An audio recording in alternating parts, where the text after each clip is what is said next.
This topic will be cardiac action potentials and antiarrhythmics. For those of you who are on the Hangout, you just ask me any questions whenever there's something you don't get, and I would like this to be a discussion, because the discussion in the tutorials is a lot more interactive and a lot more interesting to listen to. For those of you who are visiting the broadcast, you can ask questions. I've enabled the Q&A app, so when you go on the broadcast and you're watching it, you can type in questions and I'll be able to see them and I'll answer them orally to the whole group. So without further ado, we'll go straight and talk about firstly the cardiac action potential, and I'm going to link it to the different classes of antiarrhythmic drugs. So the cardiac action potential differs between different cardiac myocytes. So what are the two main groups of myocytes for which the cardiac action potential differs? Maria? As in the pacemaker cells? Yeah, the pacemaker cells are one group, and the other group is your... just the conducting myocytes?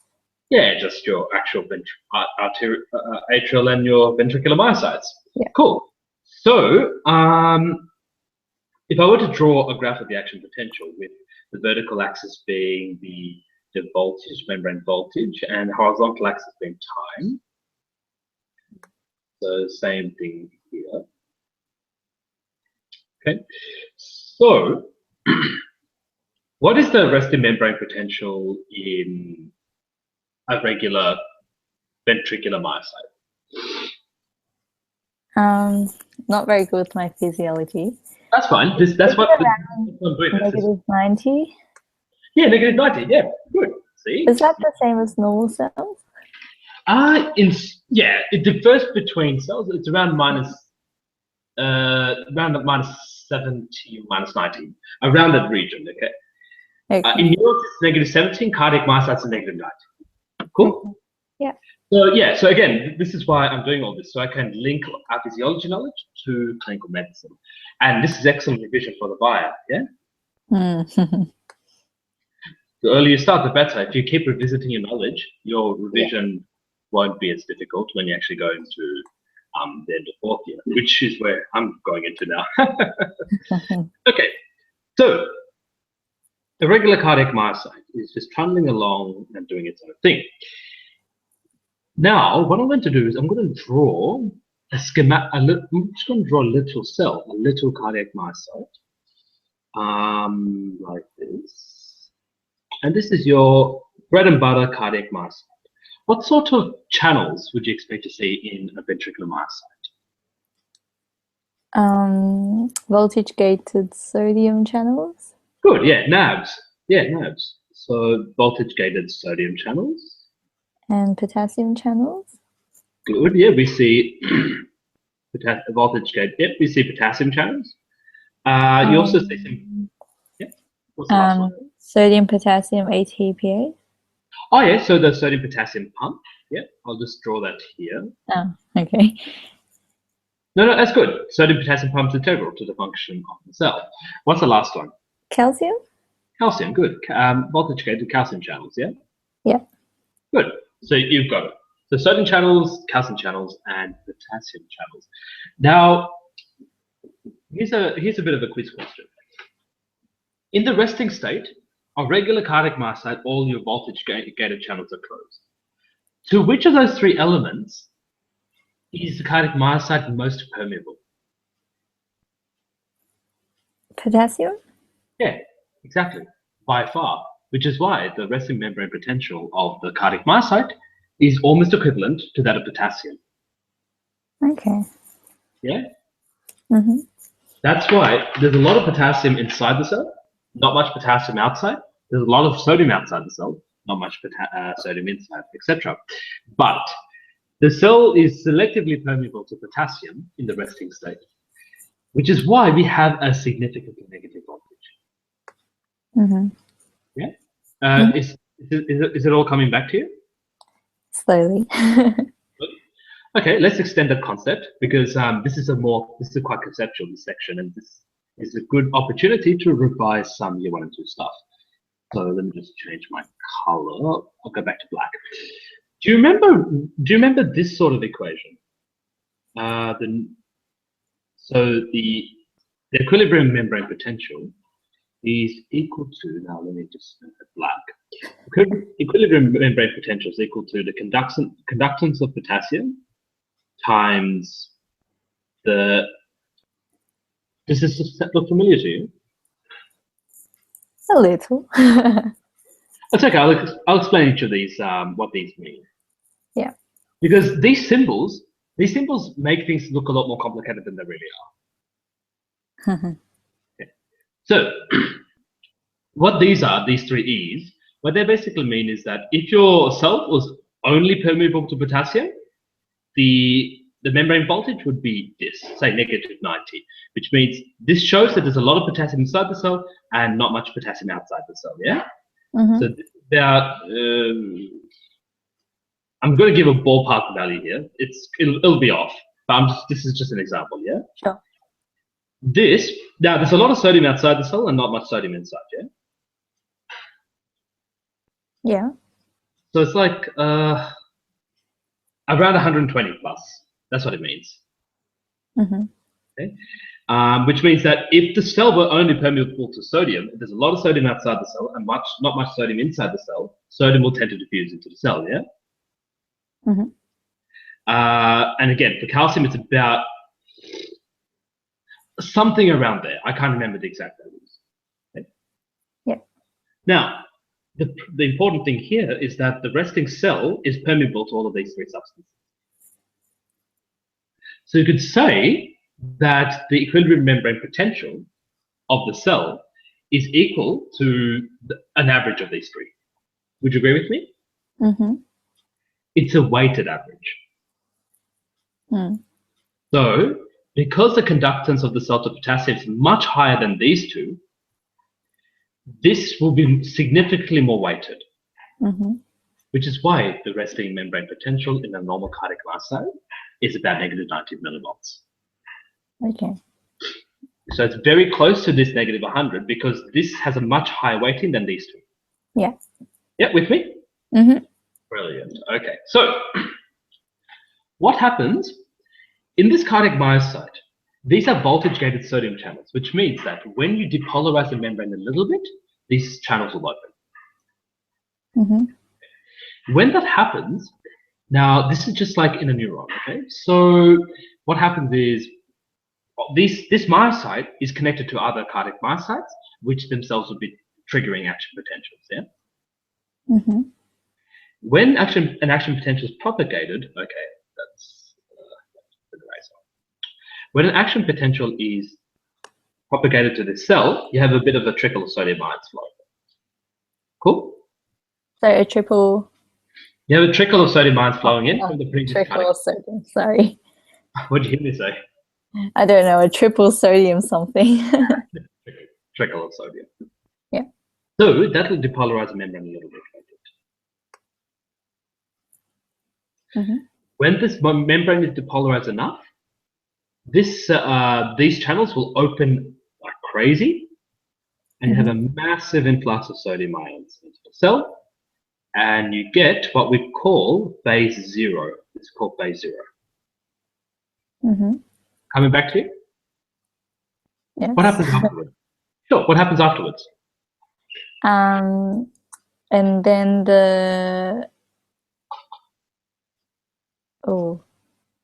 I don't know if it's too soon, but then the potassium channels. Potassium channels open. Did you say potassium channels open? I was going to say they close, but I don't think it's too early for them. Okay, no. These potassium channels, they haven't opened yet. They're still closed. Oh, okay. So what happens? The potassium channels open. Yeah, they start to open, yeah? Yeah. And then what opens besides the potassium channels? Calcium? Calcium channels, yeah? So when calcium and potassium channels open, they do that. See that little kink? That's called phase 1. Okay. That's due to the transient opening of a particular set of voltage-gated potassium channels, which suddenly close like that, yeah? Then, at this point, you have calcium channels, which are open, and potassium channels, which are open. At this stage, the conductivity, the conductance of the cell to calcium and potassium is roughly comparable to one another, yeah? Mm-hmm. And therefore, you'll have potassium ions flowing out at this stage and calcium ions flowing in. Okay? So you'll have charge flowing in either direction, which means you'll have what we call the plateau. The plateau. Okay. Yeah? The equilibrium membrane potential is around equal to this plateau. Then at this point, the calcium channel starts to close, yeah? Which means the equilibrium membrane potential drops significantly because now the cell is almost completely permeable to potassium and not permeable to the other two substances. Oh, I forgot to say, at this point, the calcium channel's closed, yeah? Sorry, the sodium channel's closed, yeah? Okay. Then at this stage, the calcium channels have also closed, haven't they? Yeah. The potassium channels are still open, and then the membrane potential falls until it reaches its equilibrium membrane potential of -90 millivolts. This is called phase 3, and this is called phase 4. Make sense? Now, during this time, when you have a massive influx of sodium ions, so I'll just go down here. During this time, when you have a massive influx of sodium ions, the sodium ions travel laterally, don't they? The sodium ions will keep traveling laterally to the next cardiac myocyte, where the process is repeated again and again and again. Okay? So, how is this different to what occurs in a sinoatrial nodal cell? So pacemaker cells don't have like a stable resting membrane potential. They've always got that upstroke. Why is it that they have that upstroke? They're more leaky or more permeable. So there's always... Yes and no. The reason, no, I like your reasoning. But the reason is actually because the equilibrium membrane potential at resting stage of these cardiac myocyte is approximately -20 millivolts. However, the threshold potentials is like -50. So that means as equilibrium is being established in a sinoatrial nodal cell, in a pacemaker cell, so it's -70, -60, -55. It's approaching -20, which is its resting membrane potential, yeah? Yeah. But at that -55 or -50, before it can reach its equilibrium membrane potential, it propagates another action potential. Yeah.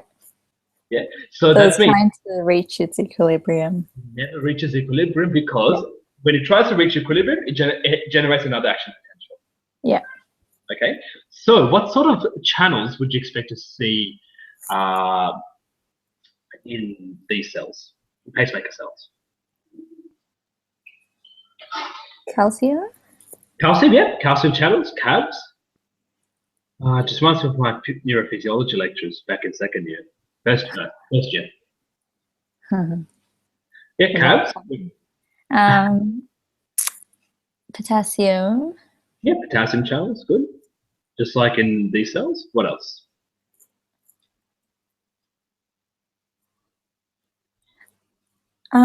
I remember there being that funny current, but I don't think there was a channel associated with that, was there? Yeah, there is actually. It's called the HCN channel. Oh, okay. Yeah, the HCN channel transmits sodium, potassium, and calcium from it. Okay. But the HCN channel is there as well, yes.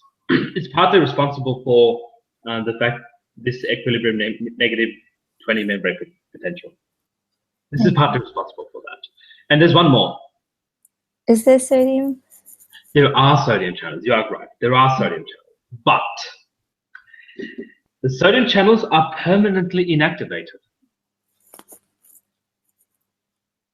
Fancy that, huh? Remember, in a neuron, when you have an action potential being generated, the sodium channel, the membrane potential increases as the sodium channels get activated. Then they close, they snap shut, and they become inactivated. Yeah. So they can't open again until you sufficiently drop the membrane potential across the cell. So the membrane potential has to drop to, like, say, -60, -70 until the sodium channels become de-inactivated. In other words, they're closed, but they may be able to open if stimulated. However, the membrane potential doesn't drop below -50, -55 in the sinoatrial nodal cell. So that means the sodium channels are permanently inactivated. They never become de-inactivated. They remain inactivated. Yeah? Yeah, that's really interesting. It is, isn't it? Yeah. That's why I love teaching this stuff. So, at this stage, you've got, say, -55 for the sake of it. Now, at this stage, all your channels are closed. Your calcium channel, you have some calcium channels which are open, just constitutionally open, some potassium channels which are constitutionally open, and you've got this little funny current here. Okay. Altogether, they amalgamate to an equilibrium membrane potential -20. So we get a slow upstroke with the membrane potential approaching -20. Now, before that happens, the cell depolarizes enough just to make the calcium channels open, yeah? Yeah. So it'll do that. The calcium channels close and potassium channels open.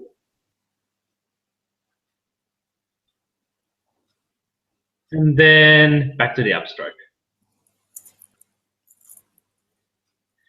It's a bit more, this action potential is a bit more curved than this one because the calcium channels are a bit slow.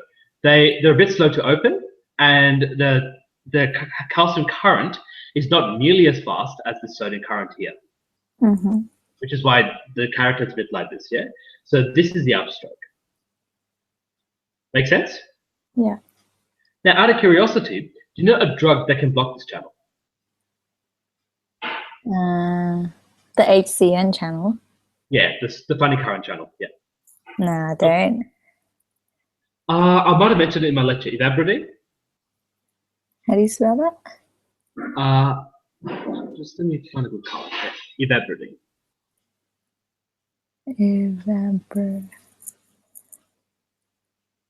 Ivabradine is used to slow down the heart rate. It can. I've seen it. Well, I haven't seen it, but I know it can be used in angina to slow down myocardial oxygen demand. Okay. Yeah, Ivabradine. It's selected to the HCN channel.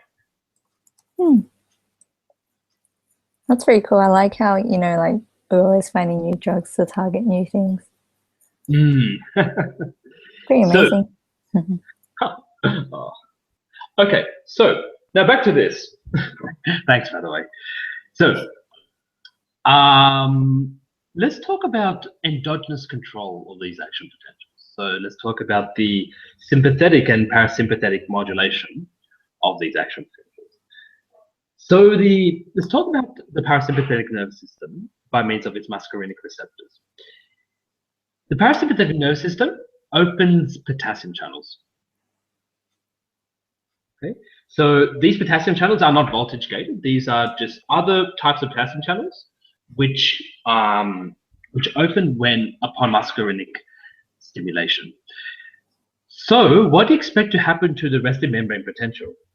Sorry, to the equilibrium membrane potential if you increase the permeability of these cells to potassium?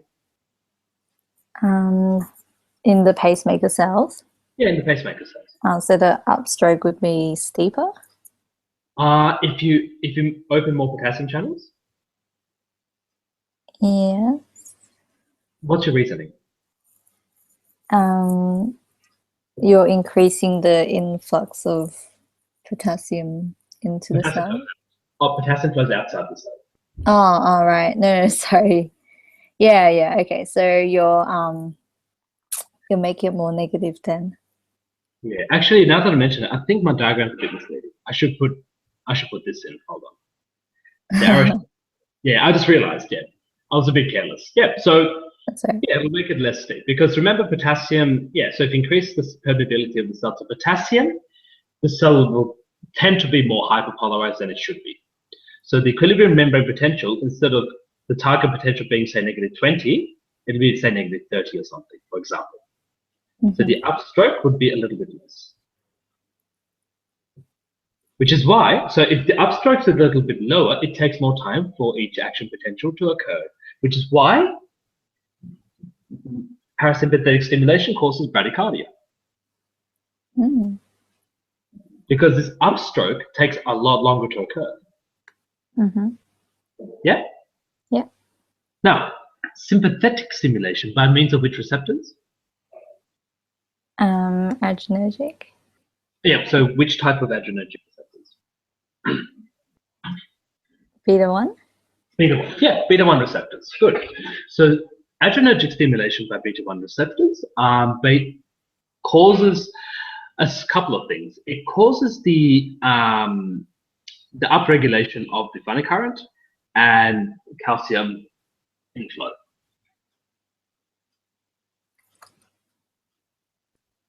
And what this basically does is, well, if you increase the permeability of the cell to calcium and to the funny current, then basically what you're doing is you're going to increase the equilibrium membrane potential.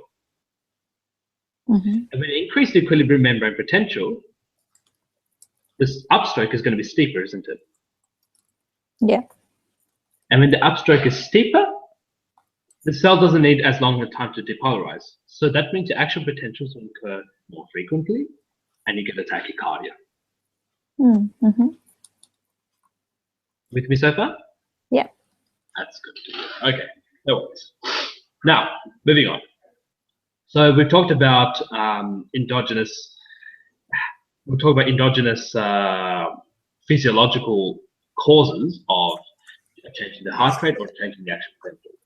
Well, before I talk about antiarrhythmics, I want to talk about a couple of arrhythmias which can, actually no, I'll go straight to antiarrhythmics and I'll explain the different types of arrhythmias that you can get using antiarrhythmics. So let's talk about the antiarrhythmic drugs. What are the different classes of antiarrhythmic drugs that we know?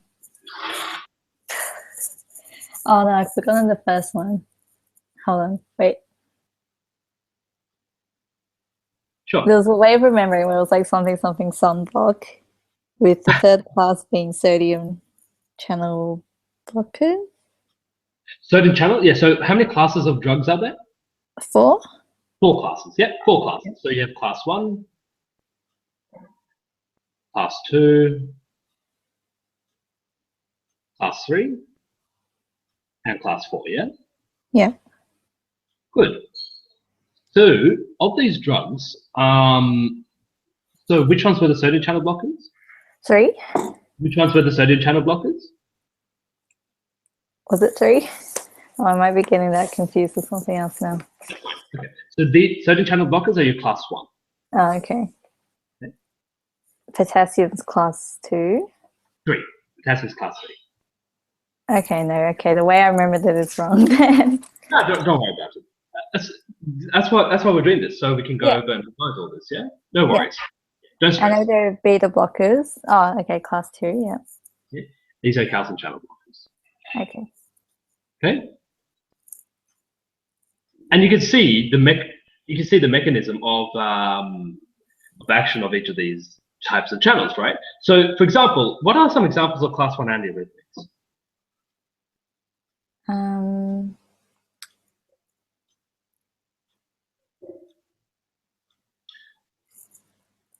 Here's a hint. Now, sodium channel blockers are also local anesthetics, yeah? Lignocaine? Lignocaine, yeah, lignocaine. Yeah. Another one is flecainide. Ah.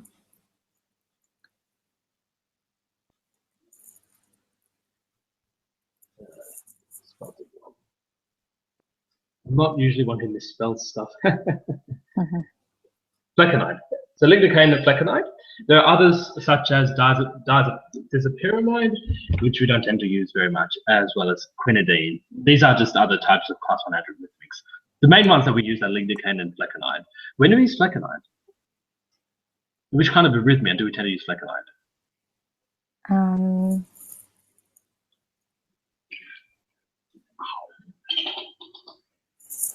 Give you a hint. Let me think. 35-year-old comes in with a tachycardia. You check their heart, you check their pulse, and it's in a regular heart rhythm. Mm-hmm. What kind of condition would you use flecainide in? Well, regularly irregular makes you think of AFib, but that doesn't seem to. AFib. No, you're right. It's AFib. Oh, okay. Yeah, you use flecainide to revert a person with AFib back to sinus rhythm. You stop the re-entry circuits from occurring. Right. Yeah, that's why you give flecainide. And whilst we're at it, if you give flecainide, you have to give another drug with it. This is more just a practical thing. What other drug do you give with flecainide? In AF? In AF, yeah. So you've got a patient and you want to stop the arrhythmia. You want to break the re-entry circuit by using flecainide. What other drug do you need to give to make sure the patient doesn't get even sicker? You usually give amiodarone in AF too, don't you? You can. Okay, amiodarone is second line. Oh, okay. Yeah, you can. Oh, not second line. You can use amiodarone or flecainide in reverting a person back to sinus rhythm. Okay. What other drug do you give besides flecainide? So you have to give flecainide and something else when you're administering the drug. Nah, I haven't got that one. No worries. You give it with a beta blocker. Never ever give it by itself. You give it with a beta blocker always. Why is that?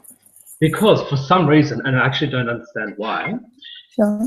When you have a patient with AF, now their atria, you have basically fibrillation of the atrium, and your re-entry circuit going everywhere in the atria, but you have an irregular rhythm of your ventricle, but it's not ridiculous because your AV node is not full.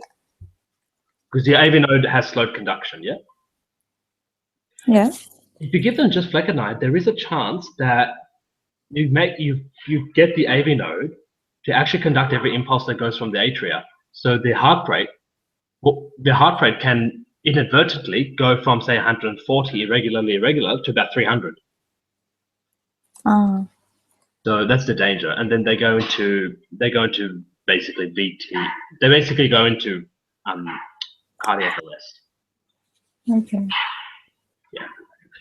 So that's just practical. So lidocaine and flecainide. Beta blockers, well, all the lols. Okay. Mm-hmm. So we can skip those. But you can imagine how beta blockers would work. They'll prevent sympathetic stimulation. They'll prevent sympathetic stimulation of your sinatral nodal cells and AV nodal cells, which means that they prevent the increase of that upstroke that we were talking about here. Yeah. Yeah. Also keep in mind that beta blockers are also negative inotropes. Mm-hmm. What does that term mean? What does inotrope mean?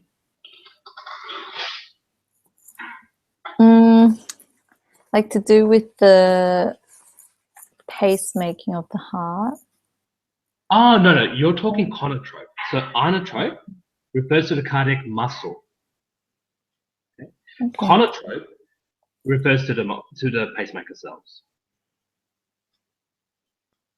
So when you say something is a negative inotrope, it means it makes the heart muscle weaker. The contraction of the heart muscle is less strong, it's less intense, lower force. Okay. Because beta receptors are also found in ventricular myocytes. And you know ventricular myocytes need calcium in order to contract strongly, because the calcium needs to bind to the troponin to work, yeah? Yeah. So if you have less calcium inside your sarcolemma, inside the cell, the sarcoplasm, the sarcoplasm, then the cardiac myocyte contraction won't be as strong. So if you use a beta blocker, it'll basically weaken the myocyte. Make sense? Yeah. And similarly, beta blockers are also negative chronotropes because they slow down the heart rate by preventing the increase of the upstroke. Make sense? So digoxin is a positive inotrope, right? What is digoxin? Yep, digoxin is a positive inotrope. Okay. The negative chronotrope, positive inotrope.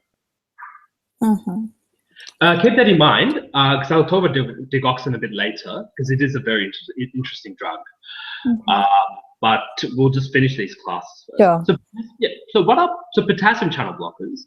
What kind of potassium? What are examples of potassium channel blockers? So class 3 antiarrhythmics. Amiodarone. Amiodarone, good, excellent. Amiodarone. And what's the other one?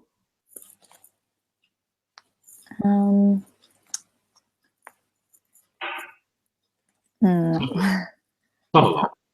Oh yeah, that's the one that's got both. Class 2 and class 3 action, yeah. So I put it under class 3 because it's mainly a potassium channel blocker. Now these drugs are very interesting. Now let's go back to these ventricular myocytes, okay? If I were to put a potassium channel blocker against this section, okay? If I were to use a potassium channel blocker, what would happen to this action potential? Which action potential? The left one? One on the left, yeah. If you use a potassium channel blocker, what would you expect to see? So the phase 2? Yeah, phase 2, yeah. Would be potassium channel blocker. Yeah, so it prevents the outflow of potassium. It inhibits the outflow of potassium. Yep, so it will be like lower. Yeah, a bit lower, yep. And then so that's not an issue. That's not really an issue. Yeah, and then the phase 3 will be So the phase 3 will be prolonged. Yeah. Yeah, phase so 3. It's hard to describe without drawing on it. Yeah, I know what you mean. Basically, the downslope of the phase 3 action will be a lot longer. Phase 3 gradually drops a bit. Gradually drops, yeah. Now, there's a problem with this. The problem with this is that, let's say you know how calcium channels, right?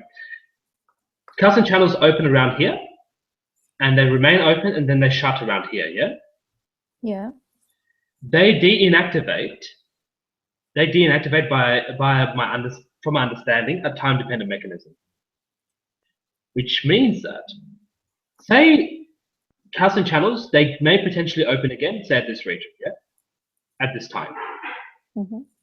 Now, that's not really an issue because the cell's quite depolarized. So the calcium channels, the voltage-gated calcium channels will not open. So that's not a problem. But what if by the time the voltage-gated calcium channels are de-inactivated, what if the membrane potential was down up here? What's going to happen?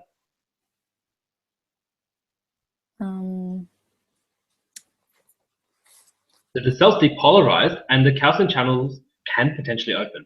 What's going to happen? Then, wait, will they open? Yeah, they will open. You have what we call an early after depolarization. Okay. Early. Whoa, what did I do there? Having too much fun with all the colors. Yeah, I'm a pretty colorful individual with a colorful language. No pun intended. Now, okay, so this is what we call an early after depolarization.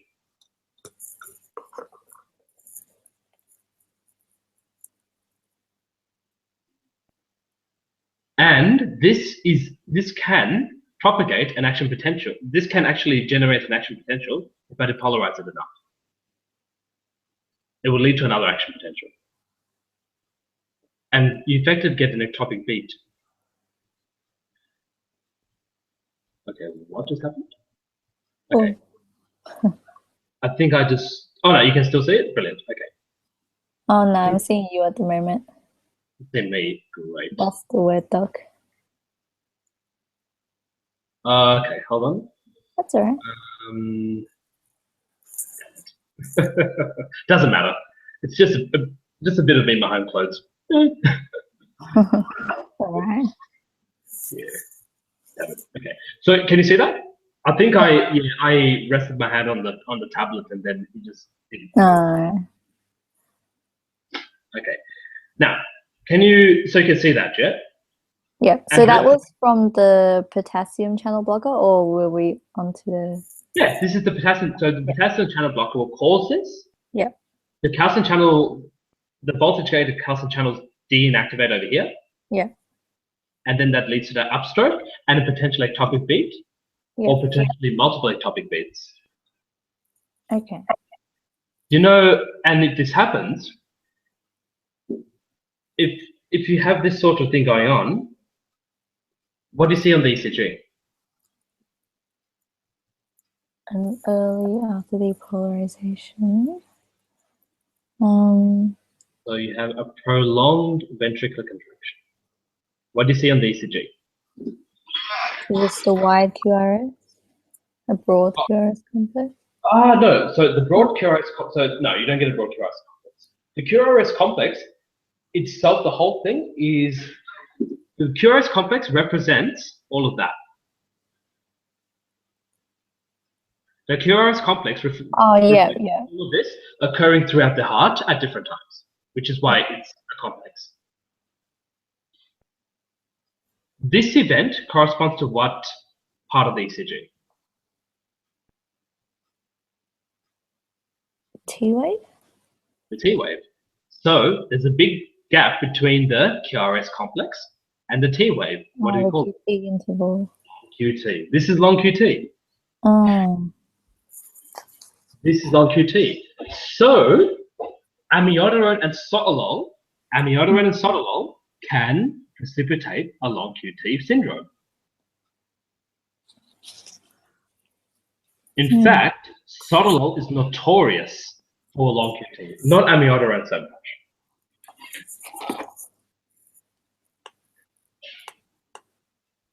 Now, out of curiosity, what other things can cause long QT syndrome? Can cause a long QT?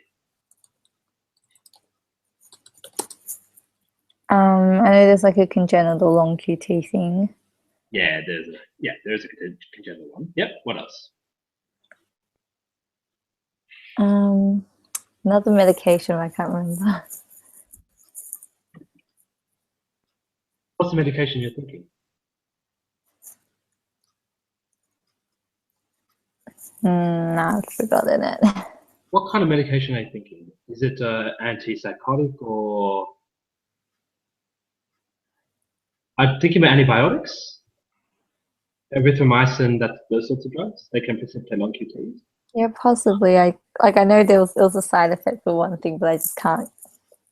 Oh, sure. So get my head around it, which one it was. Okay, so certain antifungals such as ketoconazole, they can cause long QT. Certain antibiotics such as I can't remember. Wait, no, erythromycin, clarithromycin, those sorts of drugs. Antipsychotics, non-sedating antihistamines, they can all cause long QT. But what particular electrolyte abnormalities can cause long QT syndrome? What do you mean by electrolyte? Oh, all right, sorry. I do know what you mean by that. Hyperkalemia? Hypokalemia, actually. Hypokalemia. It's weird. So why did you say hypokalemia? Because I used to think it was hypokalemia. I just want to see what your reasoning is. I was just thinking of taking longer to repolarize. Because like there's more potassium outside the cell, and therefore the potassium current outflow will be less. Yeah, that's what I used to think. Yeah, that's what I was thinking. Yeah. The reasoning is absolutely fine. The problem is, these potassium channels? One weird thing about these potassium channels, the CABs, is that they don't seem to work particularly well when there's a lot of potassium outside the cell. Mm-hmm. Sorry, let me rephrase. These potassium channels, the ones that work here, the potassium channels that work here, they don't work particularly well when there's not much potassium outside the cell. Yeah. Hypokalemia actually inhibits the action of these channels. It makes these channels conduct less potassium. So paradoxically, you're correct. If you have hypokalemia, your equilibrium, the target membrane potential that this action potential is trying to get to will be lower. So theoretically, this should be steeper, yeah? Uh-huh. There's a counter effect though. The counter effect is that the actual channels themselves do not work properly. So because the actual channels themselves are not particularly permeable to potassium because of hypokalemia, this is just a property of the channel, you actually have a prolonging of the log of the Q2 interval. Mm. Yeah, so you have two effects which more than cancel each other out. This effect of the inhibition of these channels is greater than the lowering of the equilibrium membrane potential. But good thinking. Okay, with me so far? Yeah. Brilliant. Okay, so hypokalemia, hypocalcemia, hypomagnesemia can all cause a long QT syndrome. Was it, sorry, hypos for those ones? Okay, I'll write it down. Thanks. Hypokalemia. Yeah. Hypocalcemia. Hypomagnesemia. Okay. Can all cause a long QT syndrome. How does magnesium come into play? I'll be honest, I actually don't know. Okay, that's all right. Something I should look up myself, actually. Now, I've got another question. What sort of arrhythmia do you get if you actually get the early after depolarization?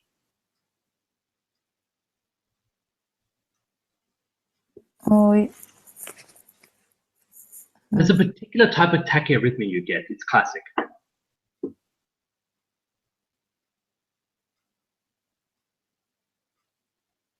Torsades de Poix?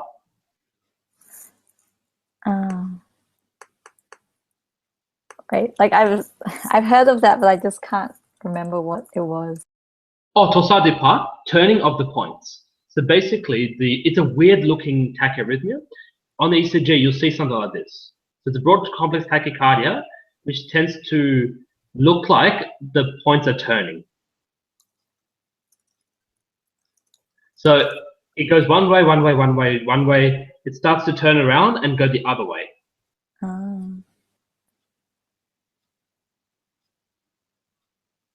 So it looks something like this. Okay, that's a lot easier to understand now. Yeah, turning of the points. Yeah. That's what it means. Yeah. It's just what it looks like on ECG. That's why we call it that. We call it that.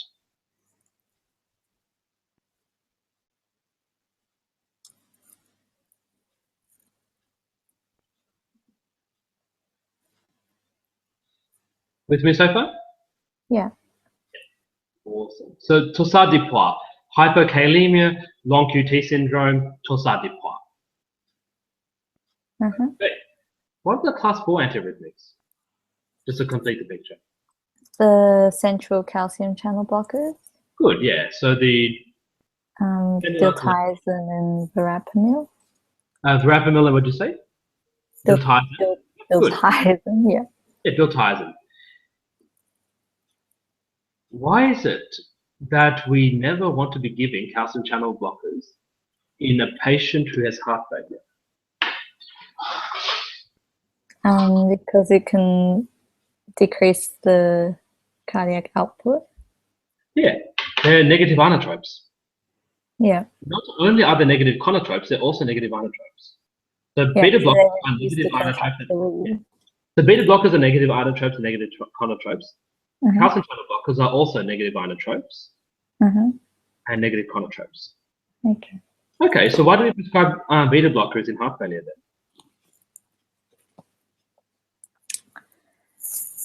Is the chronotrope effect stronger than the inotrope? Oh no, the beta blockers, beta blockers are both negative conotropes and negative inotropes. Same as calcium channel blockers. So what makes beta blockers different?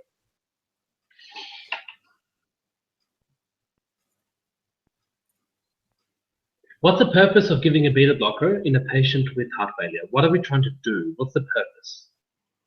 You're trying to increase the perfusion of the myocardium by by reducing the demand of the myocytes, as well as letting more time for the blood to perfuse the myocyte. You're getting confused with ischemic heart disease. That's the reasoning for ischemic heart disease, where there's not enough blood to perfuse the myocardium. I'm talking heart failure. A patient who is going to heart failure.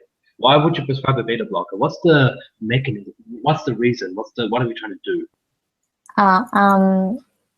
Letting more time for the ventricles to fill up with adequate blood to pump out? No. No? Okay. I see where you're coming from. So you're thinking there's a bigger gap between your atrial and ventricular contractions, meaning, or alternatively, you're also thinking about a lower heart rate, which means a higher end-diastolic volume. Yeah, that's reasonable. But the actual reason is because, did you come to my lecture?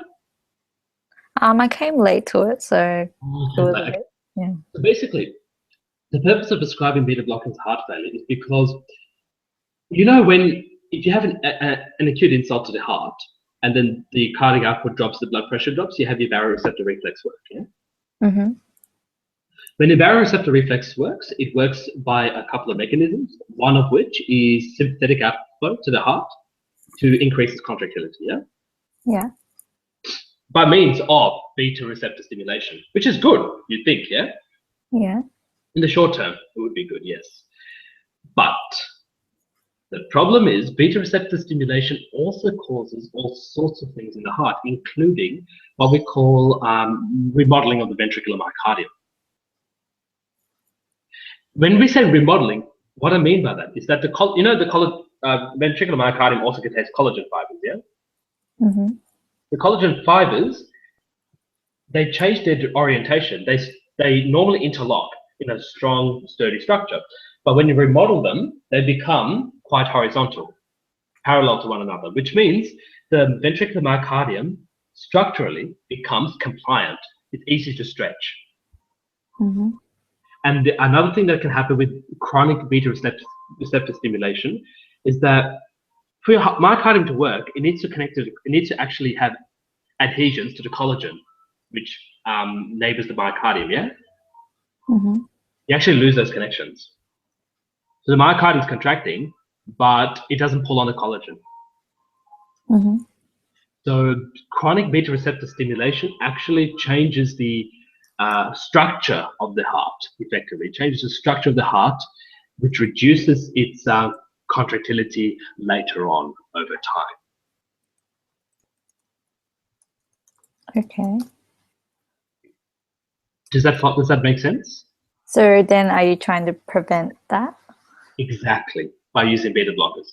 Right. Beta receptor stimulation is toxic to the heart over a long period of time. In the short period of time, it's brilliant, yeah? It increases the contractility, what to do, Bob's your uncle. But long term, it's toxic. It's toxic to the heart. So use beta blockers to try to stop that.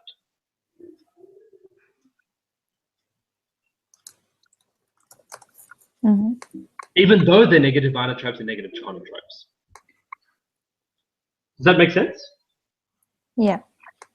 However, you must be asking the question, wouldn't that precipitate heart failure because they're negative inotropes and negative conotropes? That's what you're thinking, right? Yeah. Which is why there is a balancing act over here. You need to make sure you don't give too much beta blockers so as to precipitate an acute heart failure. Okay. The dose of beta blockers are one of the ones that they say don't give it acutely in heart failure, right? And that it can transiently Exactly. Yeah, don't give it an acute heart failure because their cardiac output is acutely dropped. It's significantly low. Giving beta blockers doesn't have any immediate benefit. The benefit's long term. Yeah. So giving a beta blocker can only be harmful to the patient in the short term. Make sense? Yeah. Calcium channel blockers, however, they're also negative inotropes and negative conotropes, but they don't have this poison-sparing ability of the beta blocker. So you would not prescribe these in patients with heart failure. The calcium ones as well. Yeah, you won't never prescribe these in heart failure ever. Yeah. These ones you don't prescribe in acute heart failure, but you prescribe in chronic heart failure. Yeah. In fact, the dose of beta blocker that you use, it depends. You titrate according to their blood pressure and according to the clinical signs and symptoms. The phrase that I heard from this really, really amazing cardiologist back at the Epworth, the phrase I heard was, can the patient walk, talk, and pass urine? If the patient can do so, and the blood pressure is above say 95 systolic, you can up titrate. Can the patient walk, talk, and pass urine? That's the phrase I still remember from last year. Yeah. So anyway, makes sense? Yeah. Brilliant. Okay, so moving on. You mentioned digoxin before, yeah? Yeah. Digoxin is a very interesting drug. It's a positive inotrope but a negative conotrope. What does that mean? So it increases the ventricular pumping. I mean, so the ventricular, I guess, force of contraction. The contractility of the heart, yeah? Yeah, the contractility, but it reduces the, like, I guess, the timing or the frequency of each contraction. It reduces the frequency of contractions. And the reason is because there's two main reasons. There's one reason for each. What does digoxin do? What kind of channel does it act on? So it acts on the sodium potassium ATPase. Exactly, it acts on the sodium potassium pump, doesn't it? Yeah. So this has interesting flow-on effects. Potassium in, sodium out. Yeah? Yep. Okay. There's another type of channel called your sodium calcium channel.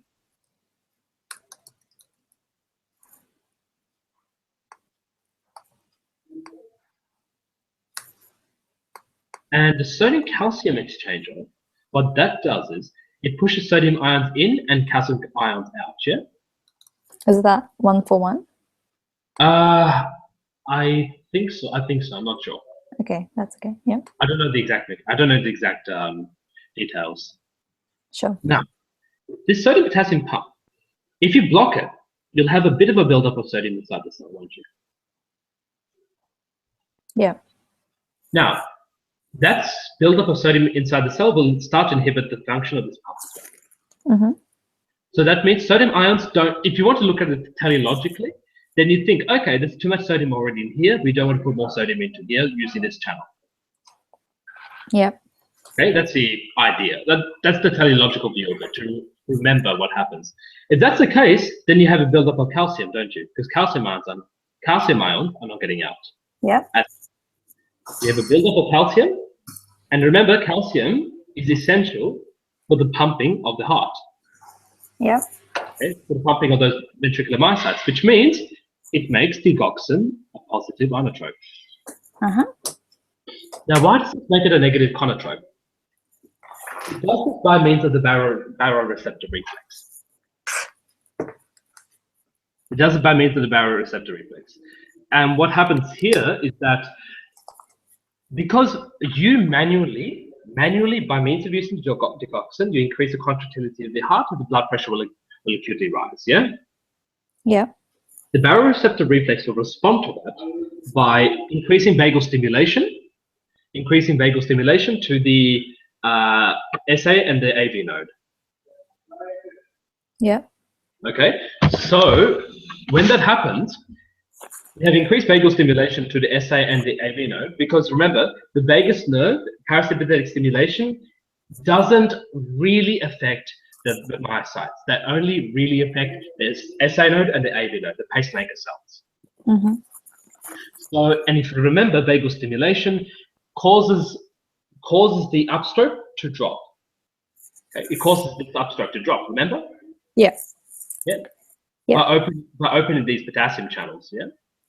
Yeah. So that means it'll slow the heart rate, and it'll block the AV node.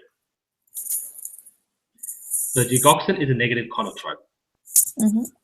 It causes bradycardia, and it also blocks the AV node.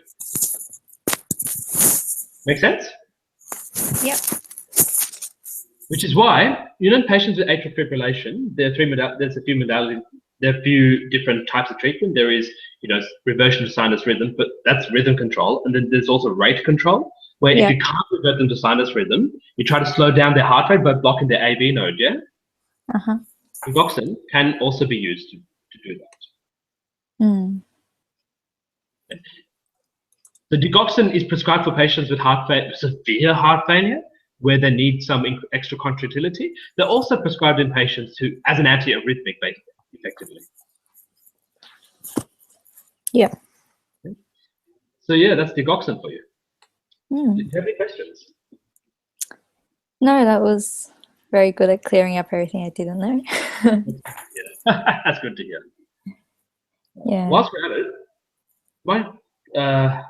whilst I'm here, what sort of side effects does amiodarone have?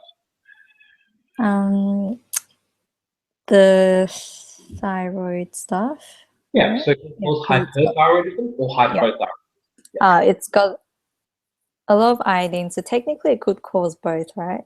It could cause either. Like I'm not sure hyper, but yeah. Hypo or hyper. I'm not exactly sure how. I don't know the mechanism, but I know I use the fact that it has iodine to remember the link. I don't know how relevant the iodine is. Oh, okay. I know it's relevant, but I just don't know how. Okay. I thought because it was a very high dose of iodine, it was sufficient to cause hyperthyroidism, but I'm assuming because, in high quantities, it can then damage the thyroid, but not too sure about that one. That is a potential reasonable mechanism, but I don't know what the real mechanism is. Yeah, sure. Yeah.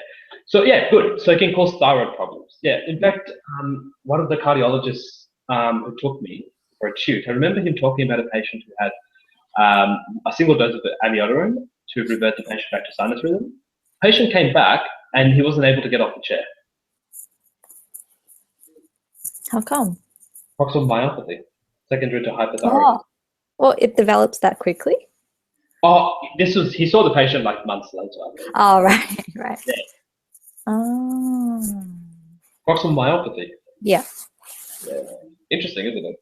Mm. All right. What other side effects does amiodarone have?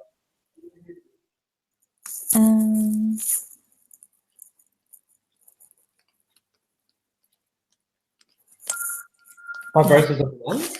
Fibrosis of the lung? Yeah. You can cause pulmonary fibrosis, yeah. Amiodarone can do that. Oh, yeah, that's right.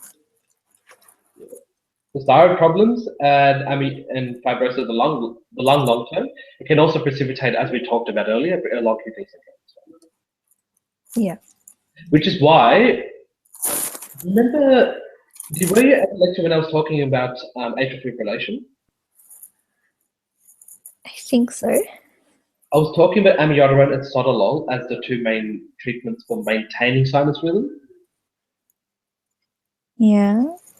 And I said that amiodarone was more effective than sotalol. Mm-hmm. But the problem is amiodarone has all these nasty side effects. Oh, Yeah. So that's why we like to use sotalol as first line and amiodarone second line. okay. Mm-hmm. Alrighty. So yeah, my first webinar with colours.